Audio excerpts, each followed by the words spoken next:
오늘 하나님 말씀의 제목은 단순한 믿음으로 돌파하라 라는 제목을 가지고 오늘 하나님 말씀을 전합니다. 리처드 마우라는 사람이 책을 지었는데 그 책의 이름이 무례한 기독교입니다. 이렇게만 들어도 기독교가 무례하네 라는 생각이 드실 겁니다. 그것이 아니라 원 제목이 비범한 품격이라는 책인데 우리나라 번역으로 조금 역설적으로 무례한 기독교, 어떤 대범함, 비범한 기독교라고 하는 것입니다.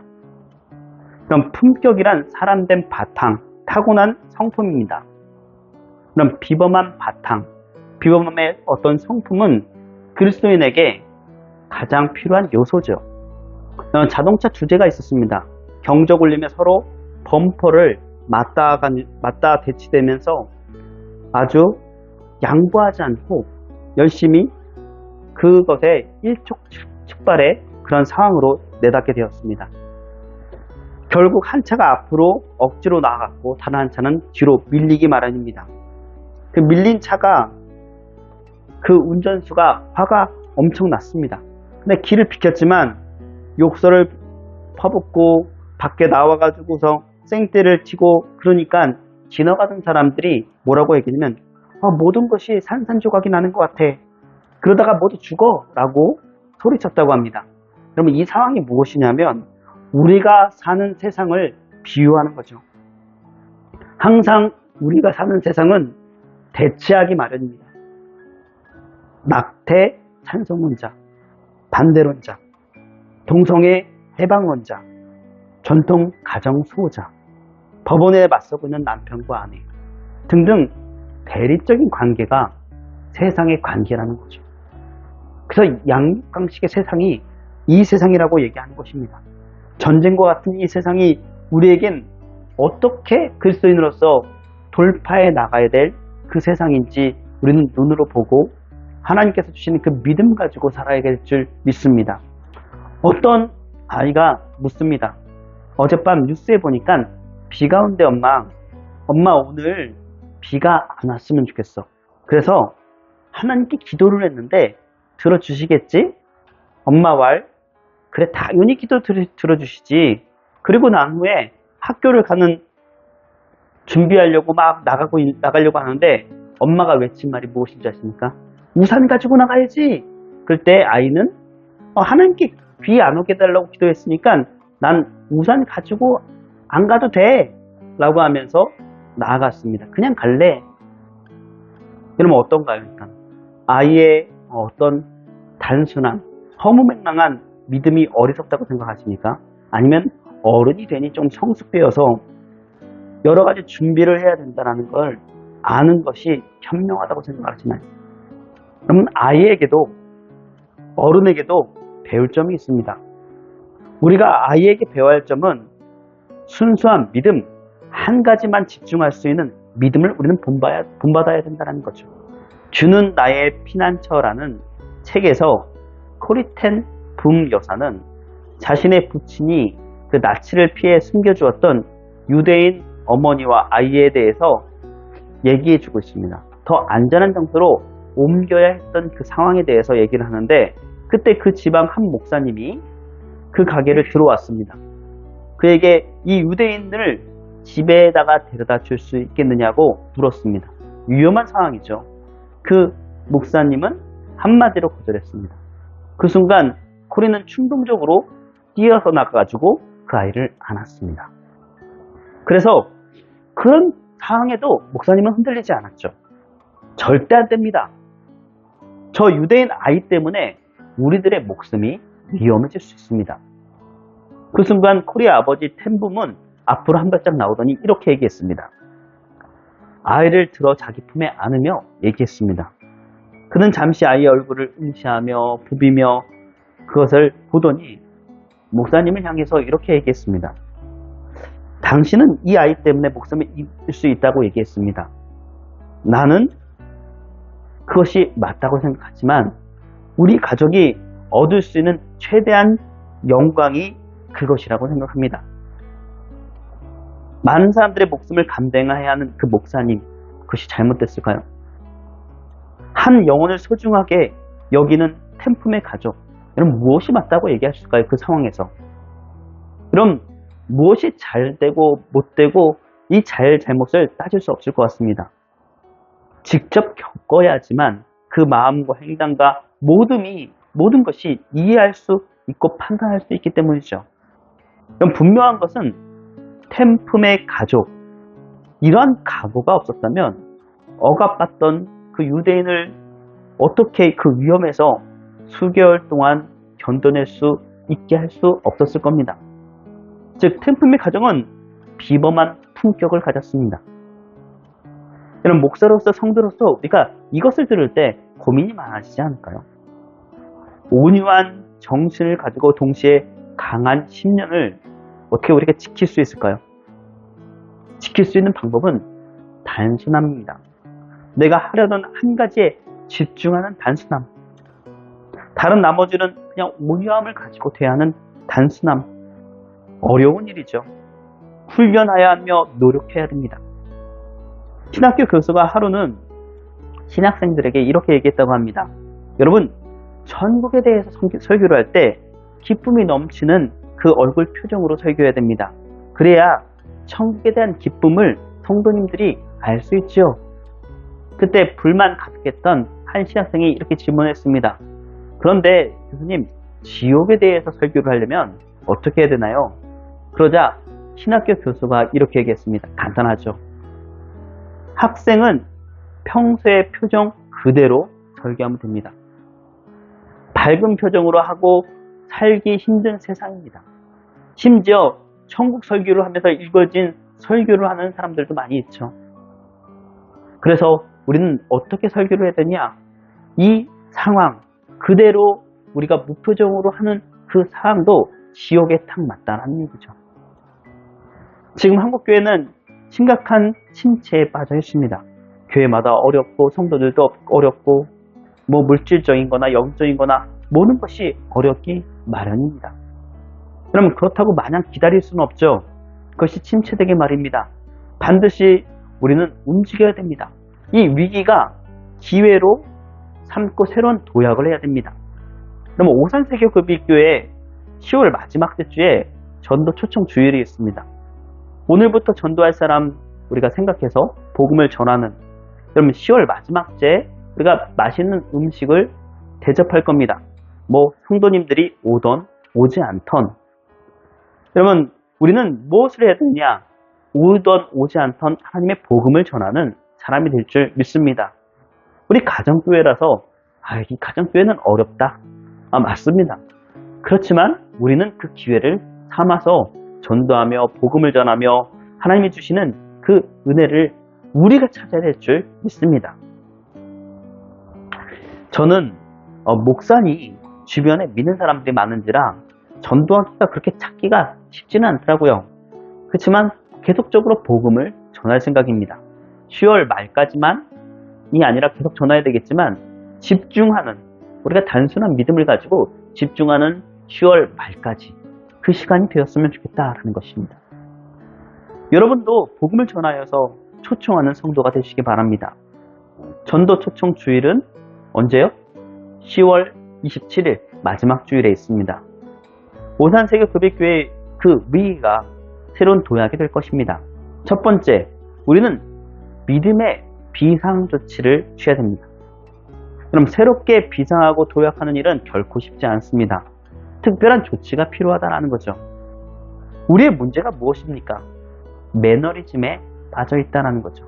매너리즘이란 항상 틀에 박혀서 일정한 방식으로 태도를 취함으로써 신선미와 독창성이 떨어지는 잃는 일을 말하는 거죠.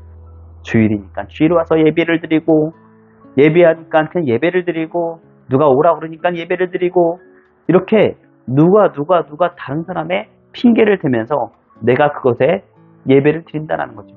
내 스스로 내 안에서 내가 하나님을 찾는 그러한 것을 가지며 나아갈 때 우리는 매너리즘이 아니라 하나님이 주신 그 은혜를 얻는 것이죠. 이 매너리즘은 우리의 문제입니다. 어떻게 하면 좋을까요? 오늘 본문은 중풍병자를 데려온 네 사람의 이야기, 또 중풍병자의 이야기를 통하여서 어떻게 하면 매너리즘을 타파하길 원하는지 여러분들이 이곳에서 배워가기를 원합니다. 그럼 4명의 친구들은 지붕을 뜯어냈습니다. 예수님이 가버나움의 어느 집에 들어가셨는데 그 예수님을 만나야 병을 고칠 수 있었다고 믿었기 때문에 지붕을 뜯었죠. 어떤 의미에서는 예의 없는 일입니다. 대부분 사람들은 예수님을 만나려면 문을 통과했을 겁니다. 병든 친구들을 위하여서 문을 통과하는 대신 지붕을 뚫고 내려보냈죠. 이것은 엄청난 결단이 필요하며 엄청난 믿음이 필요했다는 것입니다. 4명의 사람들은 아주 독특한 방법을 생각해냈습니다. 이처럼 갈망하면 길이 없어도 뚫는 그 길을 만들어낸다는 얘기죠. 단순한 믿음으로 말입니다. 마가복음 2장 1절에서 4절 말씀에 보면 수일 후에 예수께서 다시 가버나움에 들어가시니 집에 계시다가 소문을 들린지라 많은 사람이 모여서 문 앞까지도 들어설 자리가 없게 되었는데 예수께서 그들에게 도를 말씀하시더니 사람들이 한 중풍병자를 4사람에게 메워가지고 예수께 올세 무리들 때문에 예수께 데려갈 수 없으므로 그 계신 곳에 지붕을 뜯어 구멍을 내고 중풍병자가 누운 상을 달아 내리니 라고 얘기합니다. 이 상황에 대해서 자세히 설명하고 있습니다. 그럼 참으로 기가 막힌 방법이죠.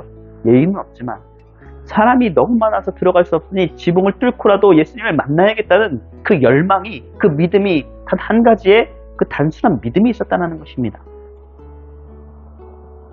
유대인의 지붕은 평평하게 돼 있고 그 다음에 조금 우리가 뚫을 수 있게 쉽게 되어 있지만은 그래도 남의 지붕을 뚫는다는 것은 그렇게 쉬운 일은 아니잖아요.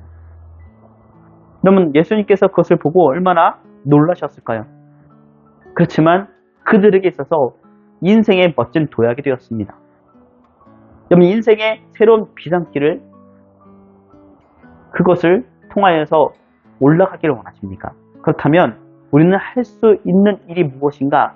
믿음의 비상조치를 해야 된다는 거죠. 베드로처럼 물을 걷던지 삭개오처럼 뽕나무를 올라가던지 모세처럼 홍해의 바다를 가르던지 여인처럼 예수님의 머리에 향유를 붓던지 다니엘의 새 친구처럼 불 속에 들어가든지 다니엘처럼 사자굴에 들어가든지 똑같이 하라는 것이 아닙니다. 나 자신만의 믿음의 역사에 믿음을 만들어 나가야 된다는 것이죠. 그럼 예수님께 올인한 삭개오는 어떻게 했나요? 삭개오는 예수님 만나기를 간절히 바랬습니다. 그 한 가지를 집중하였죠. 그래서 사람이 많아서 도저히 예수님을 만날 수 없었고 키가 작았습니다. 그러자 삭개오는 어떻게 합니까? 포기하나요? 여러분 포기했다면 예수님은 못 만날 수도 있습니다. 마냥 기다렸습니까? 그렇지도 않았습니다.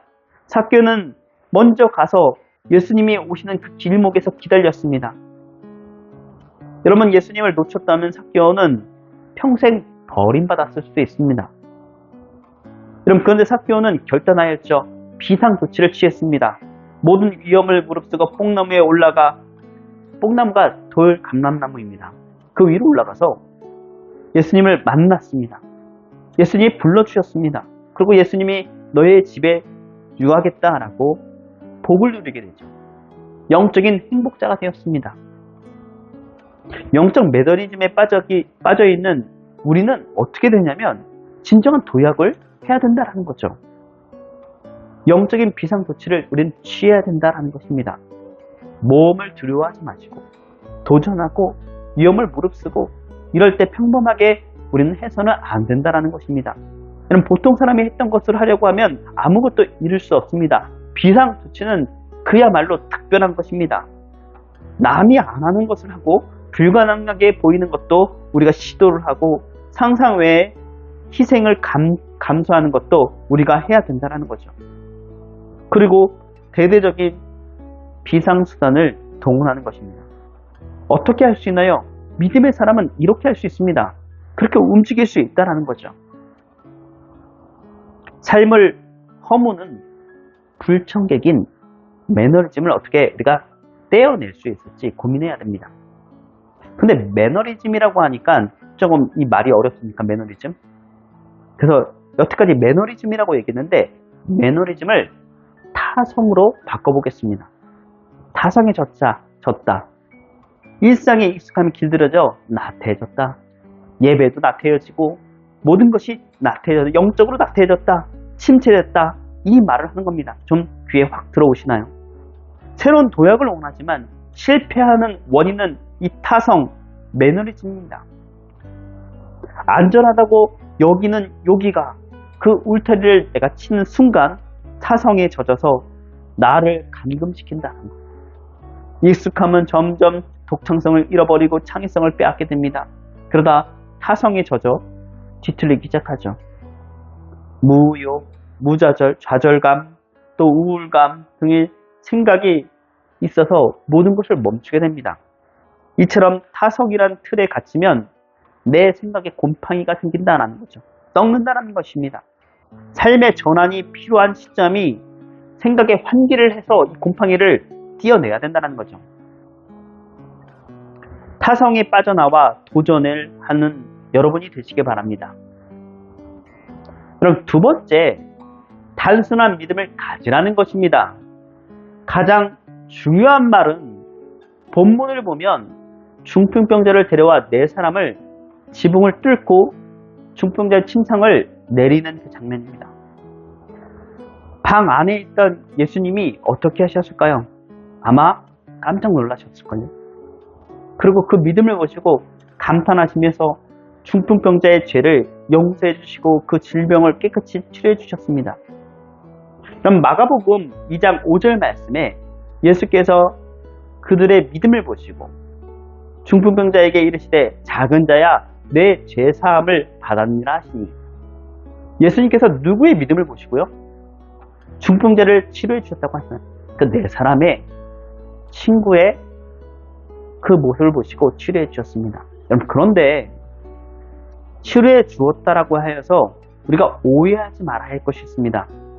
그 중풍병자가 믿음이 없었는데 그 네 명의 친구들의 믿음 때문에 치료받았다. 그럴 수 없습니다. 그 치료받는 것은 스스로의 자신의 문제입니다. 여러분, 같이 함께 중풍병자 믿음이 있었던지 믿음이 없다 할지라도 그 네 명의 그 믿음으로 인하여서 내려보냈을 때 예수님을 만난 자에게는 믿음이 생기기 마련입니다. 믿음이 생겼을 겁니다. 믿음이 없다 할지라도 그 중풍병자에게 믿음이 생겼기 때문에 그는 그 믿음을 가지고 그 치료하는 하나님의 주시는 그 은혜를 받을 수 있었죠. 우리는 그 네 명을 주목해야 됩니다. 그 기회를 준 거잖아요. 어떤 의미에서는 그 중풍병자가 믿음이 없었다면 우리는 어떤 의미에서는 전도하는 복음의 자의 그 모습이 떠오를 겁니다. 그 예수님 앞으로까지 데려오는 자, 그리고 그 믿음으로 인해서 치료받는 자, 내 죄사함을 바랍니다. 하나님께서 우리에게 주시는 그 메시지가 이것이 아닐까요? 예수님을 믿지 않은 사람을 데려와서 예수님 앞에 내려놓을 때 우리가 죄사함을 주는 것이 아니라 예수님께서 죄사함을 그에게 주는 것입니다. 그럼 믿음이 좋다는 것은 무엇인가요? 그것은 믿음이 단순하다는 것을 의미합니다. 오해하지 말아야 할 것은 단순하다고 해서 똑똑하지 못하거나 지혜롭지 못하다는 의미가 아니라 한 가지에 집중하는 집중력을 말합니다. 여러 가지 걱정, 근심에 붙잡히게 우리는 할 때가 많은데 그것에 집중하는 것이 아니라 오직 하나님, 다른 것은 생각하지 않고 오직 하나님만 바라보시며 그 하나님이 좋으신 하나님이요 사랑이 많으신 하나님의 능력의 하나님이요 모든 것을 협력하여 선을 이루신 하나님이라는 것을 믿고 나아가는 여러분이 되시기 바랍니다. 우리는 단순한 믿음을 가지고 살아야 합니다. 예수님 밖에 길이 없다. 예수님은 우리 인생의 답이다. 이러한 믿음을 가지고 살면 우리의 삶에 놀라운 변화와 능력이 나타날 것입니다. 어떤 교회 이야기입니다. 이 교회가 건축을 하게 되었습니다. 기초공사를 하는 그런 가운데 그 지대가 좀 비탈진 곳에 있다 보니까 축대를 쌓았다고 합니다. 옛날에 제가 사역하는 그 점이 연천에 있는데 옆에 비탈지니까 옆에 축대, 그냥 이제 돌로 이렇게 가지고 그걸 쌓은 것을 축대라고 하거든요. 축대를 쌓았다고 합니다. 옛날에는 교회에 짓는데 온 교인이 함께 와서 일을 했습니다. 그날 온 성도들이 함께 축대를 쌓아 올려 축대를 반듯하게 만들어 놓았죠. 그런데 그날 밤 비가 온다는 소식이 들었습니다. 큰일 났죠. 비가 오면 하루 종일 쌓은 그 축대는 무너지고 말기 때문이죠. 교회에 장로 한 분이 갑자기 있었는데 없어지셨습니다. 그 조금 후에 이불을 갖고 가져왔습니다. 그리고 축대 밑에 이불을 깔고 밤새도록 기도했죠.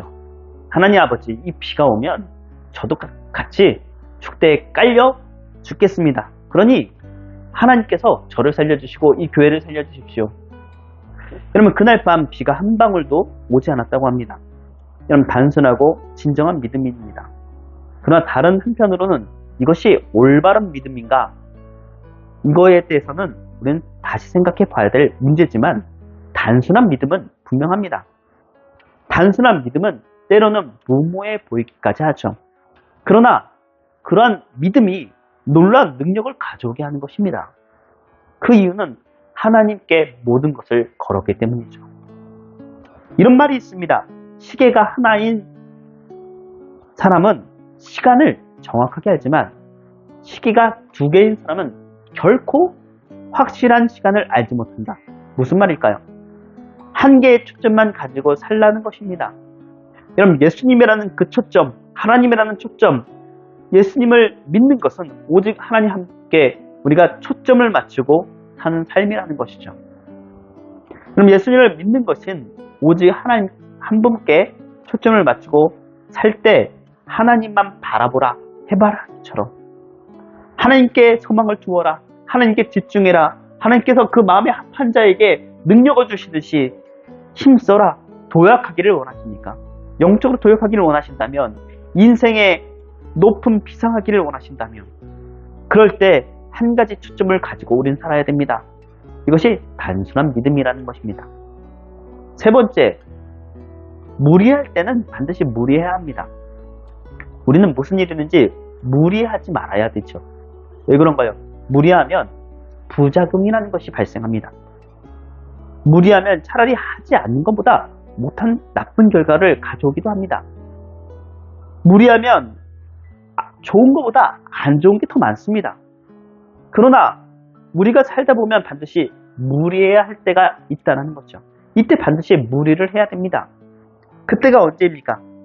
위급한 시기, 비상 시기입니다. 그때 반드시 우리는 무리하게 되어 있습니다. 저도 알바 인생을 산 지 꽤 됐습니다. 왜냐면 하나님의 말씀, 우리는 주일 예배를 드린 다음에 평일날에는 제가 알바를 하기 때문이죠.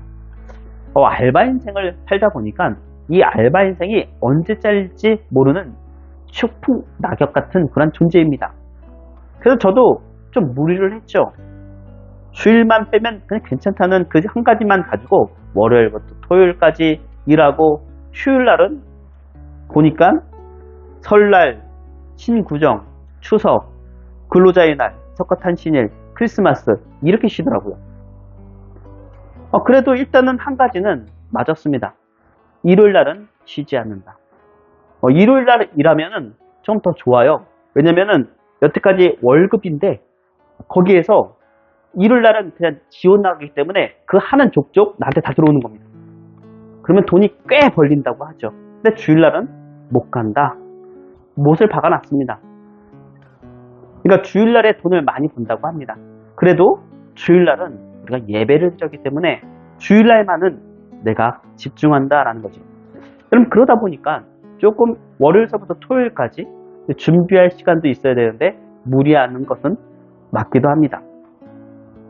그럼 그래도 알바보다는 조금 위인 느낌인 것 같아요. 그래도 그냥 사대보험 주는 알바 느낌인데 그래도 알바보다는 나은 것 같습니다. 그리고 한 달, 두 달, 한 세 달째 됐니 좀 적응을 해서 그래도 처음보다는 지금 원활하게 육체적인 거나 아니면 이것을 영적인 거나 움직여 나갈 수 있는 것 같습니다. 인간은 적응의 동물인 것 같아요. 여러분, 세상 일일지라도 새로운 도약을 가능한 것 같은데 영적인 일이라고 그것이 도약이 가능치 않겠습니까? 그러니 위기라면 영적인 일을 물이 돼서라도 우리는 움직여야 된다는 거죠. 오늘 본문의 4명의 친구는 무리를 했습니다. 지붕에 올라가는 일, 지붕을 뚫는 일, 천장에서 사람을 들어내리는 일 등 다 무리한 일이죠. 근데 어떻습니까? 이런 무리한 일 때문에 중풍병자가 예수님을 만나게 되고 예수님께 치유받고 같이 함께 하나님께 그 용서함을 받는 그런 길이 열렸다는 거죠. 왜 사람들이 새로운 도약을 이루지 못하나요? 무리하지 않기 때문입니다. 여기서 오해하지 말 것은 비상 상황, 일 때 무리하라는 거지 평소 때 무리하라는 얘기는 아닙니다. 왜 사람들이 인생이 별 볼 일 없는 인생이 되는지 아십니까? 늘 태평하고 무리하지 않기 때문이죠. 항상 무리하는 사람도 문제입니다. 그러나 전혀 무리하지 않으려고 하는 사람도 문제죠. 비상시기일 때 우리는 무리해야 합니다. 중병이 걸렸다고 우리는 무리해서 기도해야 되죠. 중병이 걸렸는데 내가 태평하게 고쳐주세요 라고 하는 그런 사람이 어디 있겠습니까? 사업이 망했는데 무리해서 하나님을 믿고 나아가야 되겠죠. 자녀가 대학 입시를 앞두고 있는데 무리해서 예배에 나와서 하나님께 더 매달려야 되겠죠. 여러분, 무리하게 우리는 헌신하는 사람이 되어야 될 줄 믿습니다. 여러분, 이 무리라는 것이 잘 생각해야 됩니다. 무리라고 해서 내가 어떤 일이 있을 때 내가 하나님께 이만큼 일을 했으니 이만큼 받아낸다, 이것이 아닙니다. 하나님께 집중한다라는 것에 초점이 있다는 것입니다. 실현이 않으면 결코 무리하지 않기 때문에 하나님께서 그 실현을 통하여서 믿음의 성장, 그것을 주시려는 하나님의 복일 줄 믿습니다. 우리는 그것에 벌벌 떨면 안 되고 그것에 승리하며 나가야 될 줄 믿습니다. 무리하면 무슨 일이 터질까? 두려워할 필요는 없다는 거죠. 무리하면 그것이 훈련이 되어 더 견고하게 되기 때문입니다. 건강을 찾기 위해서 헬스라는 것을 하죠. 운동을 합니다. 운동을 하면 근육이 생기거나 튼튼해집니다.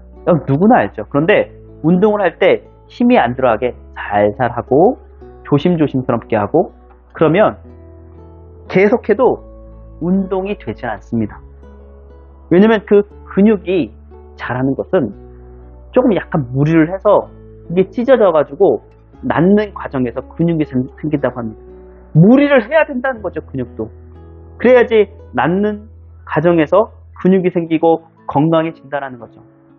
너무 무리하면 완전히 다치는 지름길이지만 적당히 무리는 필요하다는 것이요. 히스기야는 죽을 병에 걸리면서 무리하게 기도하였습니다. 벽을 바라보며 통독하며 기도하였으며 그러자 하나님께서 자비를 베푸셔서 생명을 15년이나 더 연장시켜 주셨죠. 인생이 새롭게 도약하기를 원하십니까? 때로는 과감하게 무리해야 됩니다. 예수님을 믿어도 무리하게 믿으십시오. 사랑을 해도 무리하게 하시고 봉사를 해도 무리하게 하시고 결론은 무리하지 말라. 그러나 때로는 과감하게 무리하라. 위기 때 무리로 대응하라. 무리할 때 하나님의 손길을 경험할 것입니다. 4번째로 인생에서 가장 힘든 문제는 사람 문제입니다. 사실 사람과 문제만 잘 해결된다면 거의 문제될 것은 없을 것 같아요. 목회도 예수를 믿는 것도 어떤 사회생활도 되게 사람과 관계된 문제입니다. 그럼 본문을 보면 중풍병자를 데려온 4사람이 있어서도 사람 문제일 겁니다. 사람이 너무 많아서 예수님께 다가가지 못하고 지붕을 뚫을 생각을 했지만 사람들이 남의 집이기 때문에 지붕 뚫는 것도 힘들 거고 그뿐 아니라 환자가 누운 곳에 천장에 달아 내릴 때 어떻게 될까요? 집 안에 있는 그것의 먼지 때문에 짜증내지 않았을까요? 사람들이 지붕 뚫고 내리는 그 문제 사람들의 문제라고 볼 수 있습니다. 이런 문제를 4사람은 이겨냈습니다. 새로운 도약을 원하십니까? 조금 이상하다 할지라도 근데 목표는 제대로 잡아야 된다는 거죠. 이 사람들이 무리한 이유는 무엇입니까? 예수님을 만나게 하려고 복음 때문에 다른 것 때문에 내 이익을 위하여서 이렇게 무리하라는 얘기가 아닙니다. 복음 때문에 그 생명을 살리기 위하여서 무리했다는 거죠. 그렇다면 반드시 사람의 문제는 지혜롭게 극복할 수 있습니다. 사람 때문에 시험 들어서 이를 그르치는 일이 없도록 우리는 주의해야 되겠죠. 어떤 분은 별거 아닌 것 같은데 시험에 드는 사람이 있습니다. 사실 시험에 잘 드는 것도 또 믿음이 좋은 것은 아니에요. 왜 시험에 잘 빠지나요? 자기 입장만 생각해서 그럽니다. 전체를 생각하여서 남의 이익과 입장과 하나님이 주시는 그것을 조금 생각할 때 모든 것이 하나님이 주권자라는 것을 믿고 나아갈 때 그것에 움직여 나아갈 때 시험에 빠지지 않습니다. 누가 정말로 시험을 드는 일을 준다 하여도 그것이 시험거리가 되지 않는다는 거죠. 우리는 흔히 상처받았다라는 말을 많이 합니다. 그것도 마찬가지입니다. 누가 상처를 주어도 내가 그것이 상처받지 않는, 그것이 결코 상처가 되지 않는 이런 것이 된다는 거죠. 그럼 사회에 나아가면 일하는 사람들의 말이 거친 것을 볼 수 있습니다. 그럼 고객에게는 상냥하지만 일을 시키는 사람에게는 거친 말을 내뱉습니다. 때로는 이런 말을 하는 사람을 이런 생각도 듭니다. 그러니까 세상 사람이지. 세상 사람이니까 넘어가든지. 교회 부목사로 일할 때 좀 제가 빡세게 훈련을 받아서 그거에 비하면 좋네 라는 생각이 들기도 합니다. 여러분, 상처가 되는 것이 상처로 남지 않는다는 것이죠. 여러분도 그렇게 생각해 보십시오. 세상 사람이니까 세상 체험을 하면서 훈련 좀 받아보지. 예수님도 우리를 위해서 십자가를 지셨는데 어떠한 의미에서는 그 상처가 안 된다는 얘기는 아니지만 훈련으로 통하여서 그만하면 됐다 이렇게 나올 수 있는 자가 될 줄 믿습니다. 그럼 믿음이 좋다는 것은 무엇입니까? 여러 가지 말할 수 있지만 그 중에 한 가지는 사람에 대한 맷집이 강해지는 것입니다. 그래서 웬만한 사람 때문에 넘어가지 않은 정도의 성도가 되어야 됩니다. 우리는 누구에게? 하나님께 그것에 집중하면서 그 영적인 맺짐을 우리는 키워야 될 줄 믿습니다. 그러면 웬만한 문제는 믿음으로 다 해결됩니다. 사람을 극복하면 인생의 길이 열립니다. 사람을 극복하면 인생을 새롭게 도약할 수 있습니다. 말씀을 맺겠습니다. 영적으로 다운될 때, 침체될 때 우리는 영적인 특별한 조치를 취해야 됩니다. 단순한 믿음으로 한 가지에 집중하여 승부수를 띄워야 됩니다. 위기 때 무리도 감행해야 됩니다. 세상 만사 사람 속에 역사가 일어나니 힘든 가운데서도 상처받지 않고 하나님이 주시는 영적인 그 멘탈 가지고 살아야 될 줄 믿습니다. 하나님이 주신 그 환경, 사람과 함께 단순한 믿음으로 살아갈 때 하나님의 역사가 여러분들에게 임하는 오산세계 급익교회 성도가 되시기 바랍니다.